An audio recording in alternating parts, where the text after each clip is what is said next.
চেনারূপ থেকে ফের বেরিয়ে এলেন। লোকসভার ওয়েলে নেমে বিক্ষোভ দেখালেন কংগ্রেস সহ সভাপতি রাহুল গান্ধী।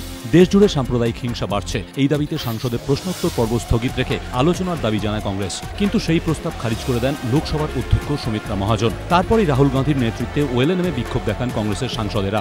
সংসদ থেকে বেরিয়ে রাহুল গান্ধীর অভিযোগ, সরকার কারোর কথাই শুনতে চাইছে না, কারোর দিকেও পাত্তা দিচ্ছে না কেন্দ্র। প্রধানমন্ত্রীকে কটাক্ষ করে স্পিকারের ভূমিকায় অসন্তোষ প্রকাশ করেন রাহুল গান্ধী। যদিও রাহুলের অভিযোগ খারিজ করে দেয় বিজেপি। ভোটে হেরে হতাশা থেকে রাহুল এইসব অভিযোগ করছে বলে পাল্টা কটাক্ষ করেন বিজেপি নেতারা।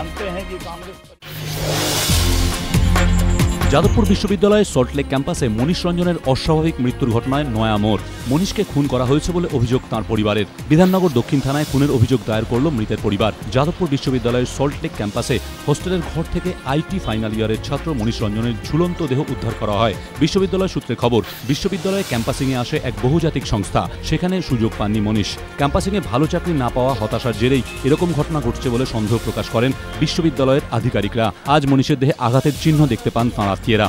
তাঁদের অভিযোগ, আত্মহত্যা নয়, মনীষকে খুন করা হয়েছে। রিভিউতে বাজিমাত, 10 নম্বর বাড়িয়ে মেধা তালিকার বাইরে থেকেও তৃতীয় স্থানে উঠে এলো শিলিগুড়ির ছাত্র স্নেহেশ তালুকদার। শিলিগুড়ির বরদাকান্ত বিদ্যাপীঠ থেকে এবার উচ্চ মাধ্যমিক দেন স্নেহেশ। পেয়েছিলেন 464 নম্বর, ফলে সম্ভাব্য মেধা তালিকায় জায়গা হয়নি। কিন্তু নিজের নম্বর নিয়ে মোটেই সন্তুষ্ট ছিলেন না স্নেহেশ। সেই জন্য ইংরেজি খাতা রিভিউয়ের আর্জি জানান। রিভিউতে ইংরেজিতে স্নেহেশের 10 নম্বর বেড়ে যায়, ফলে মোট নম্বর বেড়ে হয় 474। আর তাতেই মেধা তালিকার বাইরে থেকে সরাসরি সম্ভাব্য তৃতীয় স্থানে। স্নেহেশ এখন কানপুর আইআইটিতে পড়াশোনা করছেন।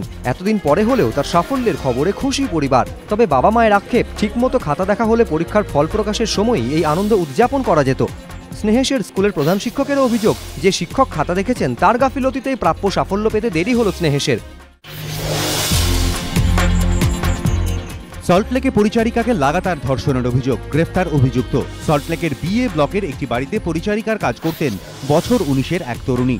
ফেব্রুয়ারিতে কাজ শুরু করেন তিনি। অভিযোগ, এরপর থেকে তাকে ধর্ষণ করতে শুরু করেন গৃহকর্তা সম্রাট রায়চৌধুরী।